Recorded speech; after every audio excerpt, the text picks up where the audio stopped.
All right, hello, hello. I have the weirdest background. We're gonna work it out. I switched my device. Sorry about the delay.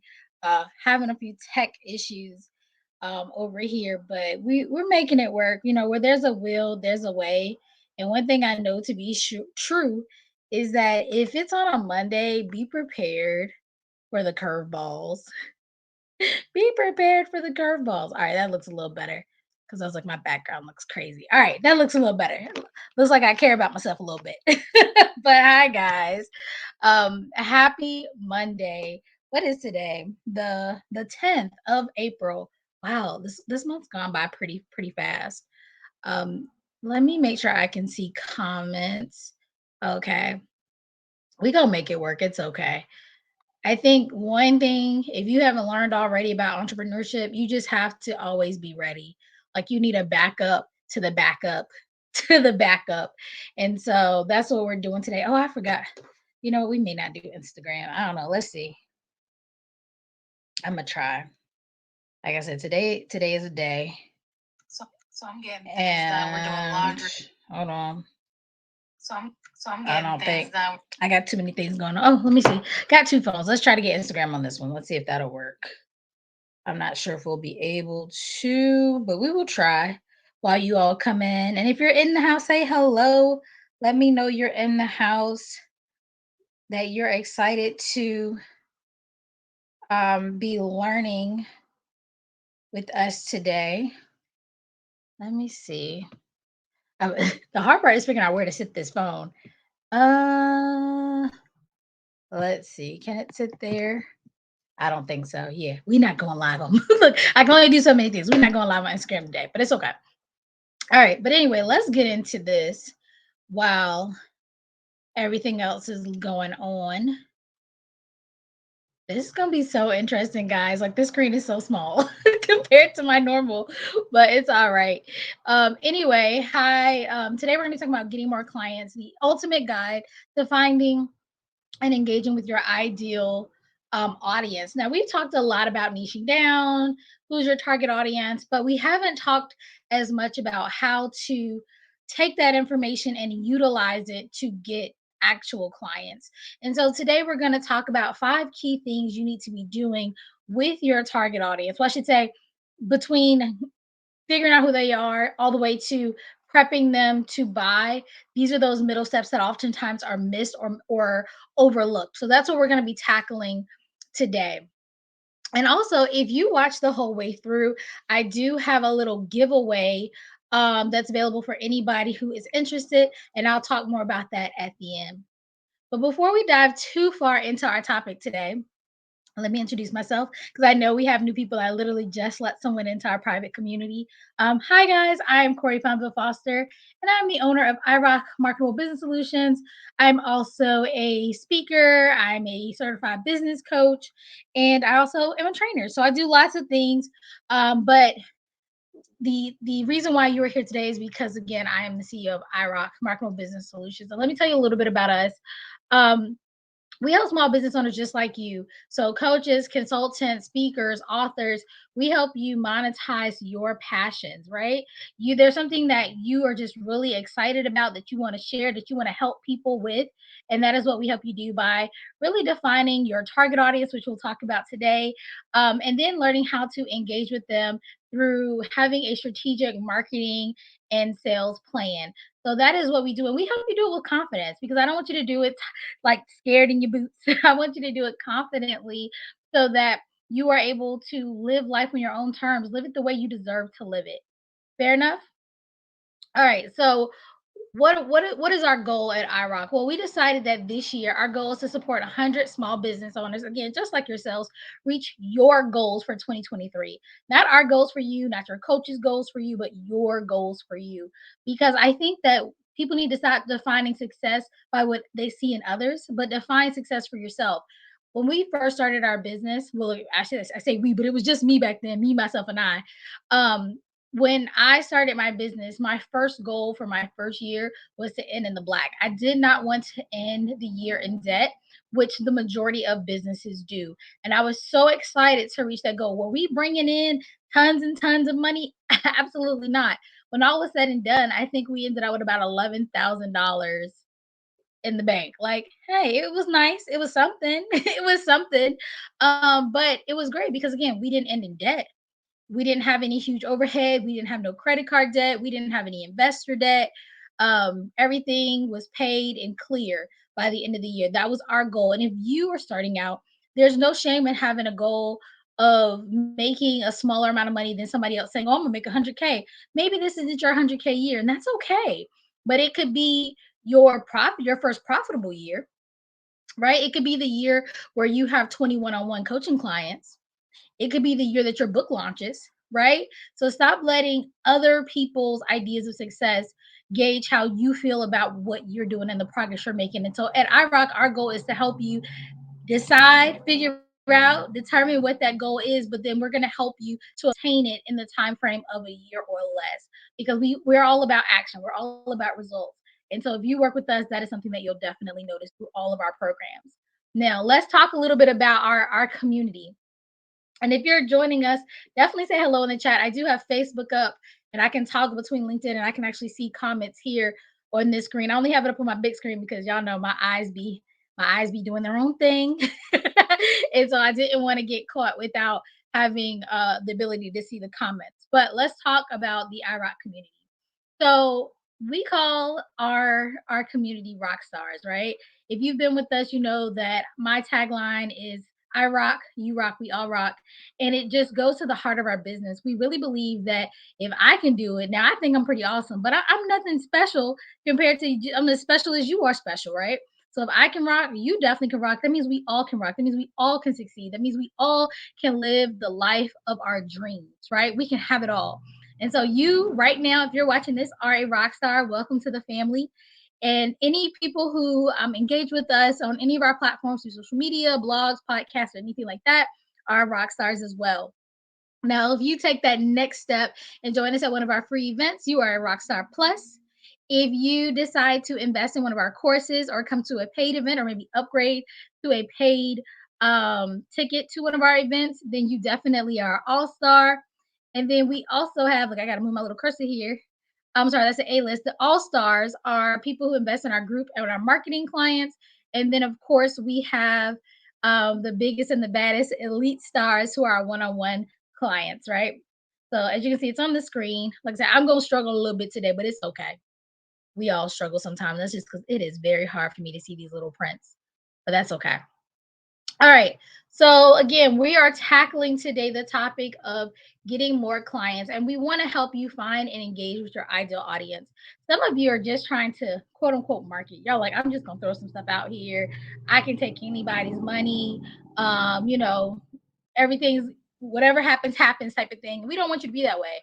We want you to work with the people you actually want to work with. That's one of the best parts about entrepreneurship is that we can work with people who we actually want to work with, who we actually want to support, who we actually can help. And so by really understanding who that particular person is and then tailoring our offerings to that person, this will make us more successful in the long run. All right, so let's get into it. And I think I'm gonna toggle between slides and just talking to you guys because I cannot do the screen right now. But all right, so the first step, identifying your ideal client. So we've talked about this before numerous times about who is your ideal client. And at this point, you guys should have it. But for those of you who are new, I always encourage you to create a client avatar. What is a client avatar? The client avatar is when you, instead of saying, okay, I want to work with small businesses, right? Because I work with small businesses. Instead of saying that, we are going to break it down to almost a person. Like we don't want to sell or market to the many. We want to market to one person. So who would that small business owner be? If I could pick, like if I could cherry pick my favorite client, who would that person be? Right? For me, it would be a woman, cherry picked. Do I work with men? Absolutely, I do. But do I market? Do I spend marketing dollars on marketing to men? Absolutely not. So it'd be a woman. It'd be a woman ages 35 to 55, right? Have I worked with younger women? Absolutely. Have I worked with older women? Absolutely. But that's who I'm spending my marketing dollars on. Would it be perhaps someone with kids? Oftentimes, yes. It sometimes has. These that I education already under her belt. Most of the quick what I've attracted I was like, somebody high school diploma or less can work. Absolutely. But don't want because we are niching down and deciding who our target audience is doesn't mean we can't work with the outliers. It just means that we have to be focused because the key to, and I'll keep saying it over and over, the key to marketing is to get your audience to say, me too, and not so what. Right? When I see your stuff, I should say, yeah, that's me too. But if I go through and I'm like, so what? So what? So what? You've missed out on that opportunity, right? It's just that simple.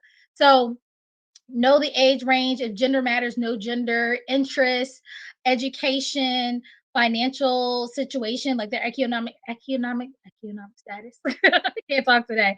But yeah, how much money they have in the bank, right? This is a great factor too to think about. So some of you may really have a passion for helping those who are disenfranchised, who are just not financially able to do certain things, and that is all well and good. But I always say, if you know your prices are your prices, or your goal is to make X amount of dollars, you may need to shift your audience from who you want to support to the organizations or communities that support that community of people. So I always use single moms. I used to be a single mom, so I'm gonna use it. But I've had a client who wanted to work with single moms. I thought that was amazing. But our offer was like $10,000. And the whole point of the offer was to give moms back time who were struggling and didn't have a lot of financial play money, a chance to spend more time with their kids, not be stressed out, have more work life balance, all that fun stuff. That's great. But usually, single moms that are in that situation don't have $10,000 to put into themselves, right? They're spending their money on who? Their kids. So we had to come up with a different plan of really targeting organizations, right? Companies or organizations that support single moms because they have the funding, they have the grants, they have the investors, they have the capital to then give you to then be able to support the audience you want. So you can have an audience that doesn't have the money to pay for your services, but you have to be smart about your marketing. So again, niche it down. You should have it to literally when once you finish putting together your client avatar, you should be able to look at it and say, this is a person, not people, one person. And then everything you make after that, your marketing, your sales funnel, your products and services should go to that one person. Simple enough. All right. The next step is develop a content strategy. I was literally talking to a client about this today.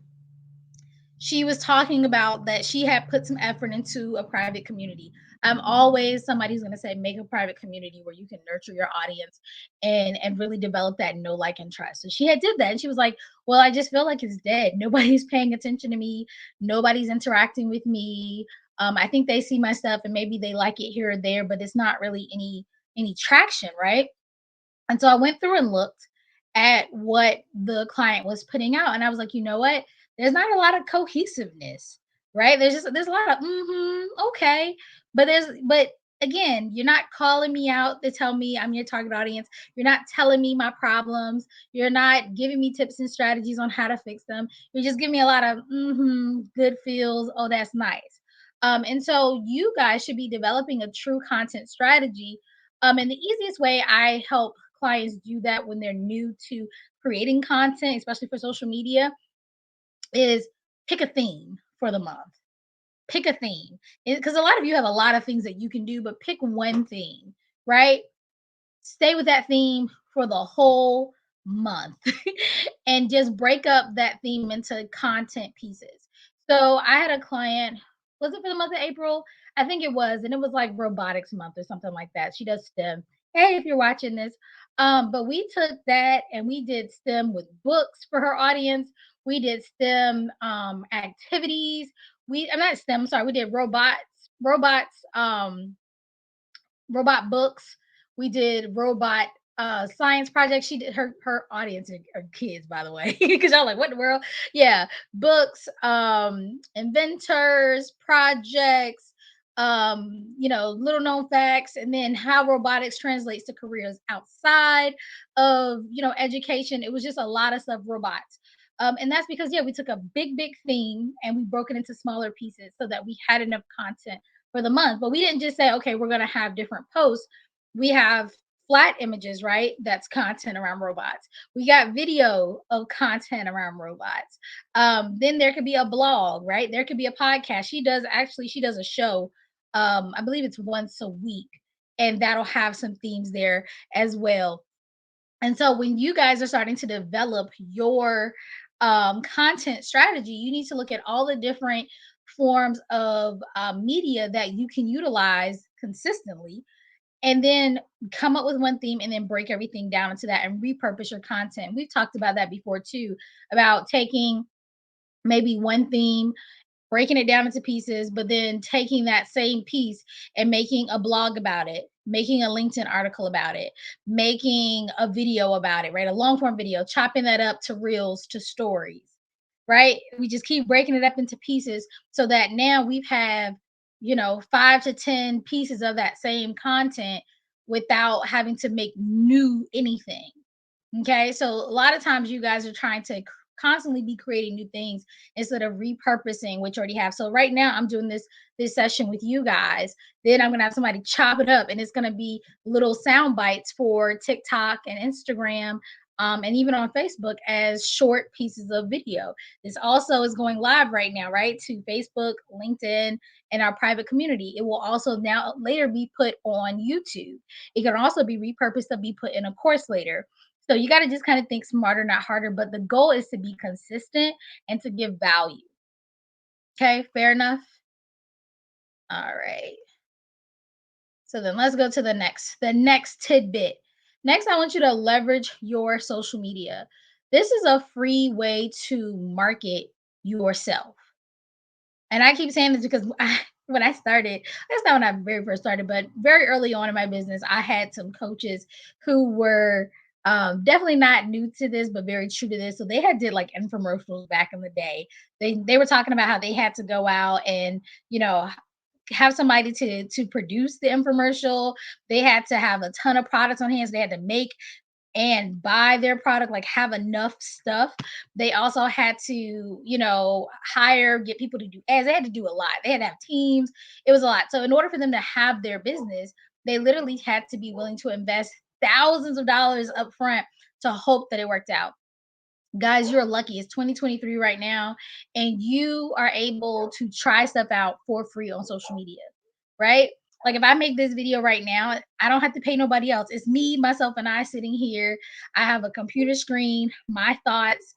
I could have made this presentation. I made it in Canva, the slides that you're seeing, but I have the paid version, but I could have made it in the free version.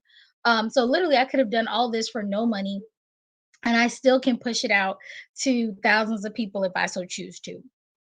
Take advantage of this free marketing. And we talked before about social media platforms. I am never going to tell you to be on every platform because I don't think everybody can be on every platform consistently. And then that leads to you not having success with your marketing. I always encourage you to be on two platforms at least. One, the platform that you love the most, and two, the platform your audience loves the most. And as you become more consistent on those platforms, you can, of course, add more and more and more. But that is just my rule of thumb. Now, I always encourage my clients to get a scheduling, um, a social media scheduler because it just makes it easier to be consistent. I was asking one of my clients recently, I said, "Are you getting up every day just posting?" And they're like, don't do that. Because I can tell it's like, Lord, I got to get a post out today. Let me just put something out. Again, if you did the planning, right? Because I told you to plan your content out. If you did the planning, go ahead and schedule that content so that it'll go out automatically. And that goes all the way up to your emails. That's not just social media, all the way up to your email marketing or anything else. There's pretty much, trying to think of any type of content that can't be scheduled, but yeah, where there's a will, there's a way. And I'm not saying they're all going to be free ways to schedule it, but there are many, many apps and softwares that will schedule your content for you. And some platforms have scheduling tools within them with some restrictions. Take advantage of those because you want to be consistent. And if you can sit for maybe an hour on the weekend and schedule your content for the week, why not go ahead and get that done? So it's one less thing off your plate. I actually schedule, I make all of my content in a day. So I will write all the content, and then I will do all the graphics for the content, and then I will schedule all the content. Now, I don't do it all myself anymore, thank the Lord. But I did. I used to do that, and I actually used to do it for several clients, including myself. If you know of my story, and I've talked about it before, when I started my business, I actually got up to 6 clients. They were all social media clients, plus some, and I would be writing my content and theirs for a month at a time. So literally my content for every one post a day for a month, their content one post a day for a month. Can you imagine writing 7 people's content for a month? And then I had other stuff to do too because I had to market my own business.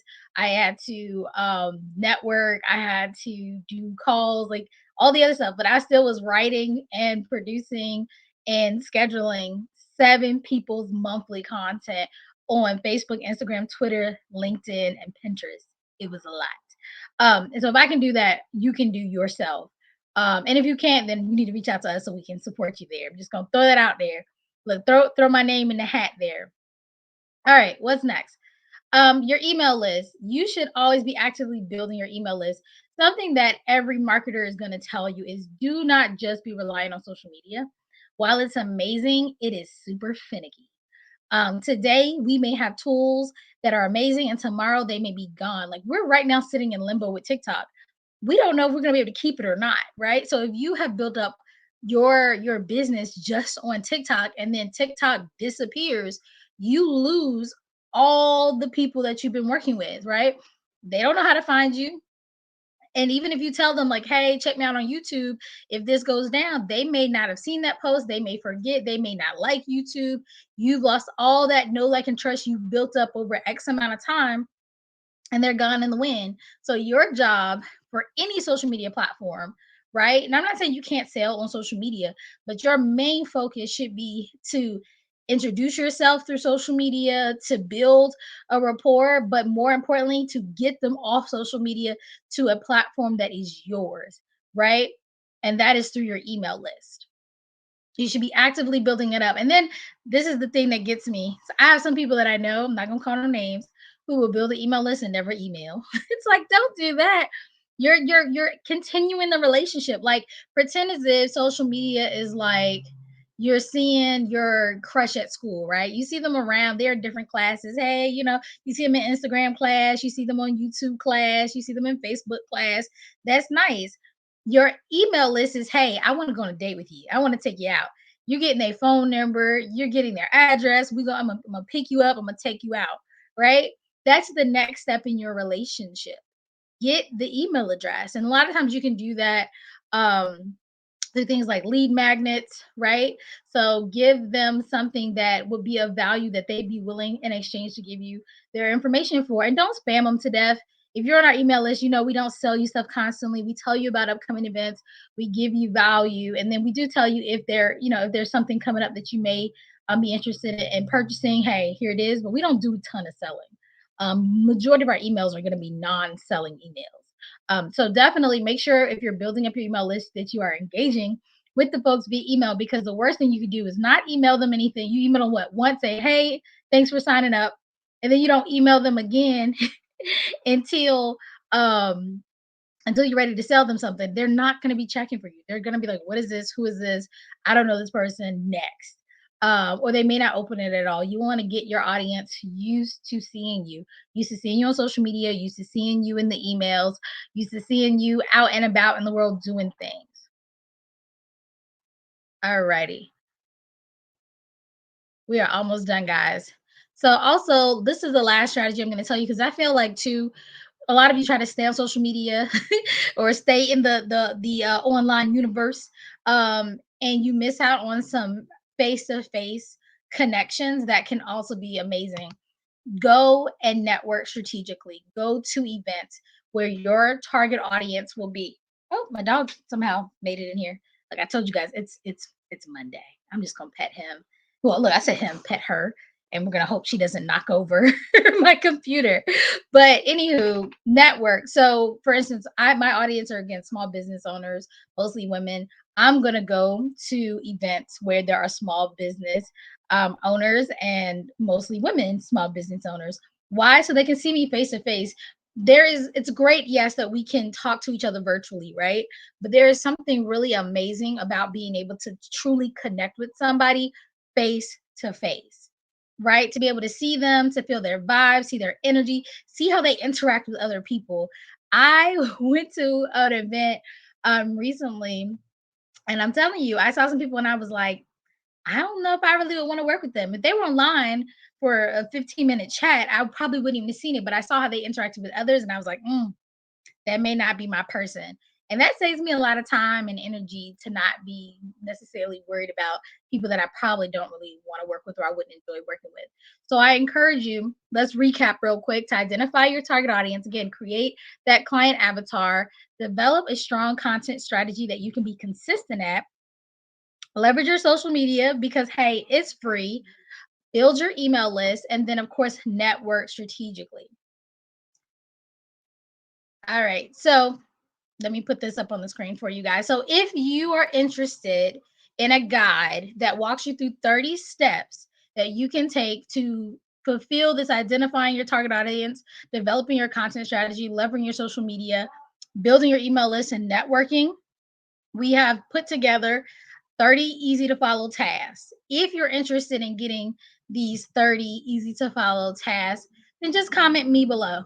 I'll be checking back on this post and seeing who put me, and we will happily send you that document. It's a PDF. You can, jump around if you wish. I like stuff that's easy to just jump around. You can jump around, do the tasks that you like the most. And at the end of the day, if you do 30 days of this, you will see progress. Simple as that. And then before we hop off, first of all, thank you to those who came to Dee's masterclass. We learned so much about pricing for profit. She gave us so much that literally before we were done, people were signing up to book a call with her to be able to figure out how she could help them develop their products and services and make sure that they had the right pricing model to move forward and hit their pricing goals. It was amazing. We have another masterclass coming up, and that is with Susie. It is coming up. I think it's on the 21st. I can't see my screen, so I'm assuming it's the 21st. And she's absolutely amazing. I worked with Susie in other capacities, and she is the queen of business plans. Even if you already have a business, even if you've already made some type of business plan, I encourage you to come because not only is she teaching you how to put together your business plan, but she also teaches you how to use it as a living document, right? Your business plan isn't something that you just kind of have to do. Your business plan is something that you need to utilize through every step of your business to help keep you on the right track towards the goals that you already set for yourself. It also allows your team members to kind of have skin in the game in the vision and be able to have buy-in in the vision that you have for your business. So if you haven't already registered for that, please do. I did put it in the description of this training today so you can sign up for Susie's class because I know it's going to be fun. Susie's absolutely amazing. But again, if you would like, let me put myself back on the screen here. If you would like the 30-day guide, put me in the chat and then make sure you register for the free masterclass. But guys, that's it for today. I really enjoy speaking with you. And remember, I rock, you rock, we all rock, and I will talk to you soon.